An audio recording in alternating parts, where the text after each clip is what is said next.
Vous donner un petit peu des repères pour situer en fait au niveau de l'histoire des films de vampires, ce film Le Massacre des vampires.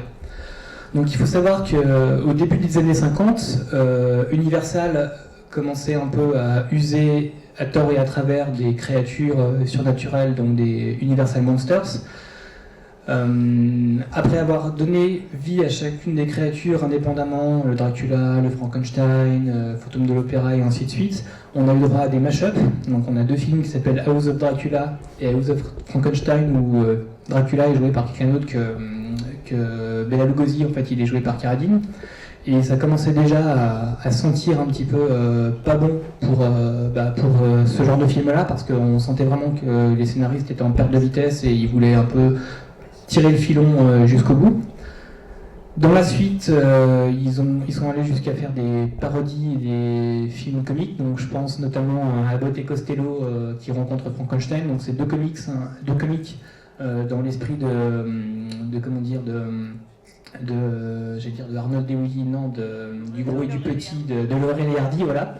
Deux comiques dans l'esprit de Laurel et Hardy. On a All Mother Riley, Meet the Vampire, avec Bela Lugosi qui lui-même repris le rôle qui lui était cher dans des parodies. Donc ça commençait vraiment à pas sentir bon. Universal, à partir de là, se désintéresse du vampire. Et donc pendant quelques années, le vampire survit dans le cinéma mondial, mais de manière beaucoup plus parcellaire.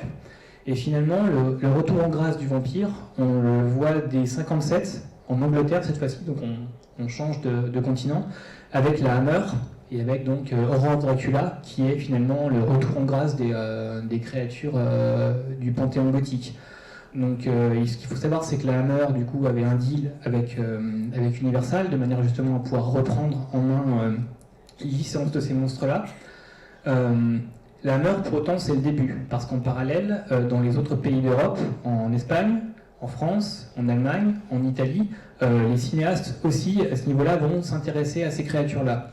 En Italie, ça commence d'ailleurs dès 1957, donc en même temps que pour la Hammer, avec un film qui s'appelle I Vampiri, les vampires, qui est un film qui a été commencé par Riccardo Freda, qui est un réalisateur emblématique du cinéma italien, et terminé par Mario Bava, qu'on connaît beaucoup plus en fait, enfin du moins que les amateurs de fantastique connaissent beaucoup plus. Dans le même temps, toujours par Bava, quelques années plus tard, on a Le Masque du démon, en 1960, qui est une adaptation du Carmilla de Le Fanu avec Barbara Steele. Donc là aussi, ce qui est intéressant de voir, c'est qu'on a des transfuges des acteurs du cinéma anglais qui viennent jouer sur les productions italiennes. Donc Barbara Steele à ce niveau-là chez Bava.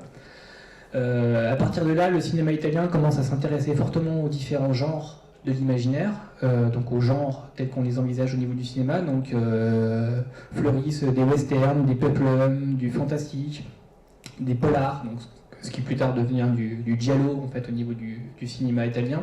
On a des mash-ups aussi, et certains décors qui servent dans un film d'un genre peuvent servir dans un autre. J'ai l'exemple de la planète des vampires de Bava. Ce qu'il faut savoir, c'est que ça se passe sur une espèce de planète extraterrestre, et que les rochers que vous voyez quand les personnages passent d'une fusée à une autre, enfin d'un vaisseau à un autre, c'est des décors qui sont pris sur un péplum en fait. Donc les gens qui ont l'œil ont pu détecter qu'il y avait 3 bouts de cailloux qui avaient été récupérés sur un péplum aux alentours et qui servaient en fait de décor pour montrer la progression des gens, sauf que tout était fait en studio et qu'il y avait strictement rien en fait comme décor.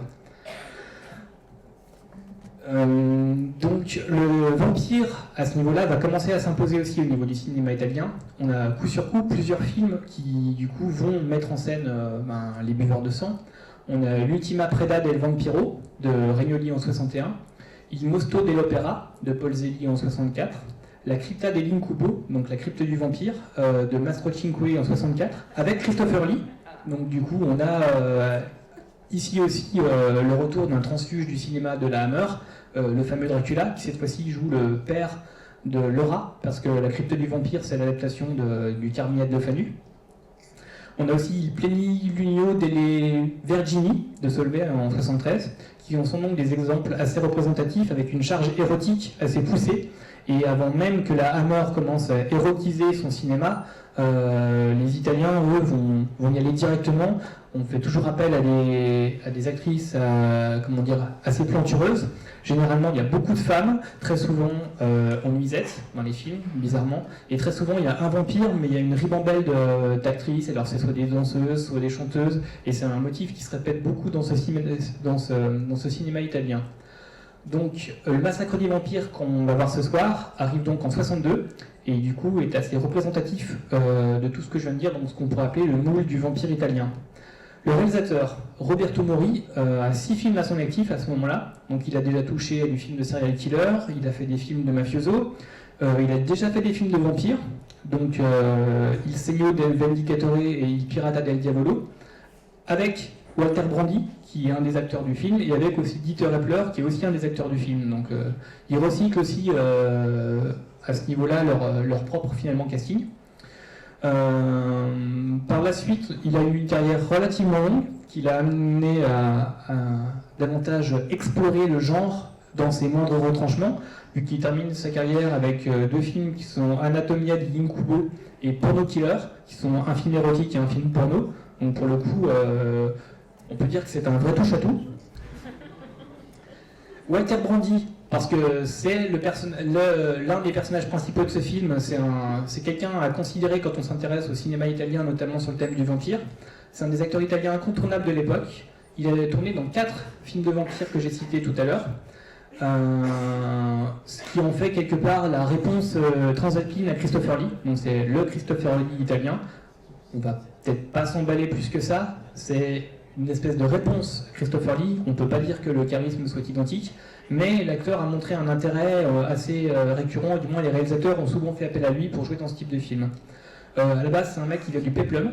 Il a joué dans Messaline et dans Ulysse, donc des films des purs péplums des années 50.